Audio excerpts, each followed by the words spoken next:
Hello, welcome back again to my channel. This year has been rough. Oh, hi, thanks for checking in. I'm still a piece of garbage. I obviously gave up on recording videos for a while just because my mental health completely went kaput. We won't get into it anymore, but this is what month are we? September, oh my god. September TBR. I have a lot of books here because the good thing that quarantine did is I have been a reading machine. So we will get into that. The first book I'm reading in the month of September is The Secret of Story by Matt Bird. I'm currently 100 pages into it, but it's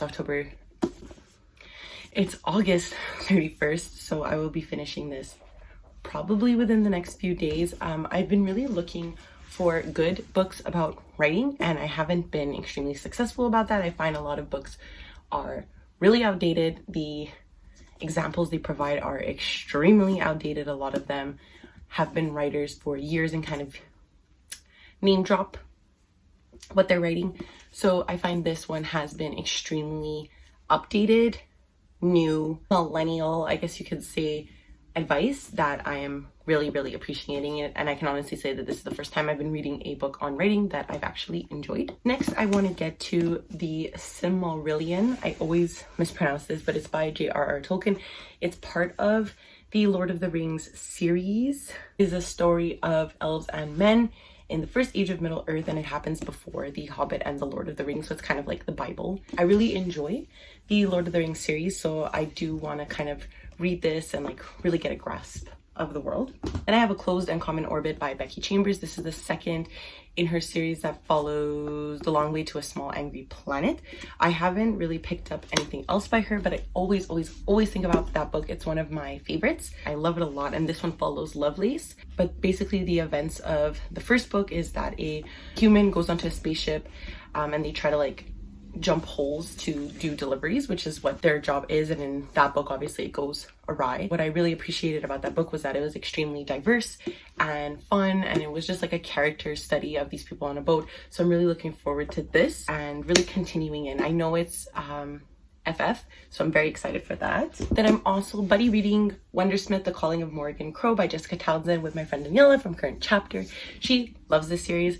I read the first one, and because Hollowpox is coming out soon, and I knew she was going to reread it, I wanted to. The first one follows a girl named Morgan Crow who is the like bad luck of her town. She is destined to die on her 11th birthday, I believe, or 12th. One of those, and she kind of gets swept away to this magical world. And this one follows what happened after the last book. I loved the ending, so I'm very excited to see where this follows. Then I also want to read The Poet X by Elizabeth Acevedo.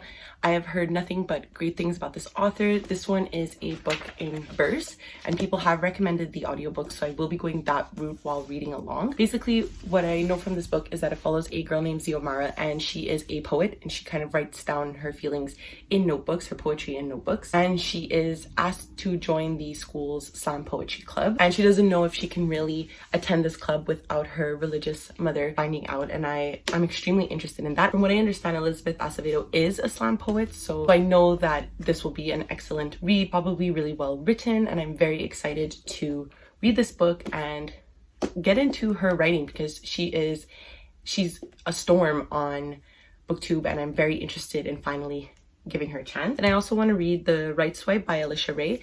From what I understand, this follows a girl who kind of dated this guy in the past, and after that she created a very successful dating app. It's kind of in competition with the man that she went on a date with, his app.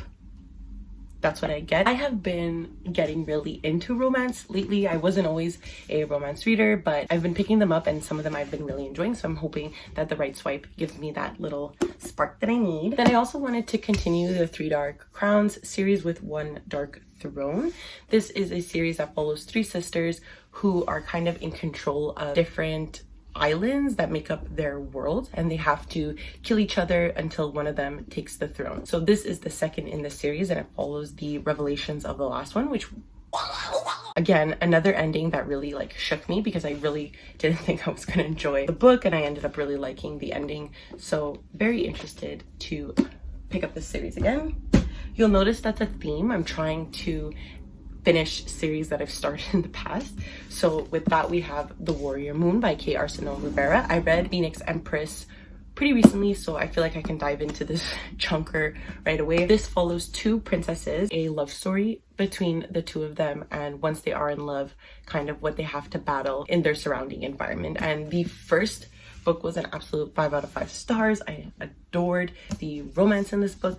The second one followed more of a plot-driven narrative that I wasn't too engaged with, so I'm hoping that in the final installment, because it's so chunky, there can be this blending of what I love from the first novel and the plot from the second novel. Then I also want to read Lovely War by Julie Berry. This was recommended by Heather from Aphrodite Reads, and what I understand is it's a story told by Aphrodite, but it takes place in World War I, and it follows love stories. I don't want to get too into it. I love historical fiction, and I also especially love Greek literature as well. So I'm really looking forward to a book that kind of blends these two things, and it's a romance, and I'm like in the mood lately for that. Then I also want to continue my Shadowhunters read that I started, and I'm at Ghosts of the Shadow Market by Cassandra Clare, Sarah Reese Brennan, Maureen Johnson, Kelly Link, and Robin Wasserman. This is a collection of short stories that take place in the Shadow Market, and if you have been reading or following along with the Shadowhunter world, this is a market that is pretty important to her third installment series, which is The Dark Artifices. I wanted to read this before I got into The Queen of Nothing. Probably had the right idea, right, but the wrong bitch. Hello. So hopefully this is good. I usually tend to like the short stories just because they end up following interesting characters that you don't really see fleshed out in the other novels. Then I also have Ruthless Gods by Emily A. Duncan. I adored the first book, Wicked Saints.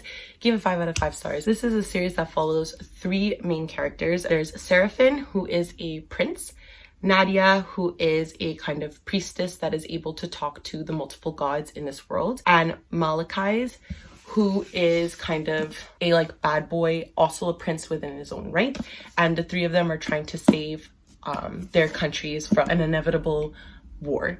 And I love this series. I think it's extremely dark. It is fantastic. I love the characters. The first time I read the book, I was going into it blind, so I wasn't really like understanding the characters' motivations. However, I then reread Wicked Saints, completely enamored with knowing what was going on, and so I'm insanely excited to get into this book. Also, Emily A. Duncan's books are fucking beautiful. Like, look at this. Oh my god. I've been putting this off because I'm so nervous to get into it, but I need. So then I have a bunch of other books. If you didn't think this was enough, here we are. I am a part of 2 book clubs. The first one is my work book club. I have no idea what book we're reading. I have a feeling it's the collection of short stories that's from the Amazon Prime collection that they were doing, so it might be those. If I'm right, that's what I'll be reading. I also have a book club with my friends from CJEP. So this month we are reading, potentially, again, up in the air, but it could be Luster by Raven Leilani. And from what I understand, this is a story of a Black woman in her 20s who gets involved with a 40-year-old white man, and he is in an open marriage. And that's all I kind of want to know. It sounds engaging that in of itself, so we'll be hopefully reading that book. I also have 3 arcs I would like to get to. So the first one is The Year Shakespeare Ruined My Life by Dani Jansen. So this follows a girl named Alison Green, who is a valedictorian wannabe. She kind of like is insanely engaged in like being that top of the class kind of girl, and so she gets involved in her school's production of A Midsummer Night's Dream, which is one of my favorite Shakespeare books, and maybe I might want to reread. I'm actually going to reread it. Put A Midsummer Night's Dream on the table. I'm going to try to reread that before reading The Year Shakespeare Ruined My Life. But basically, this is her first big mistake, and the second is accidentally saying yes to a date with her oldest friend Jack, even though she's crushing on Charlotte. Oh my god, I didn't know this was a sapphic romance, so I'm down. I love Shakespeare. I love any book inspired by Shakespeare. It's pretty much automatically going to be something that I enjoy. So really looking forward to that. And then I also have an arc for Shine by Jessica Jung. Jessica Jung was the lead singer of a K-pop group called Girls' Generation. So very excited for this. This book follows a American teen who's thrust into the K-pop world, how she kind of deals with scandals and the dark aspects of the K-pop industry. And having been written by someone who was in the K-pop industry, I feel like adds an extra layer that I'm very excited to read. I love K-pop, so very excited for this one. And then if I could get to it, I also have an arc for We Were Restless Things by Cole Nagamatsu, and this follows a group of 3 teens who are coming of age in the wake of a mysterious death. So the summer before this book takes place, Link Miller had drowned in dry land in the woods miles away from the nearest body of water. So his death was ruled as kind of a strange accident, and the months since, his friends and family have to struggle to make sense of it. So this story is going to follow those friends and how they adapt to growing up in the wake of one of their friends' suspicious deaths. That tagline really appealed to me, and I'm very excited to read that in September, especially because October's coming and I love reading thrillers, spooky things in October, so this will kind of get me in the mood for it. But I think that's it.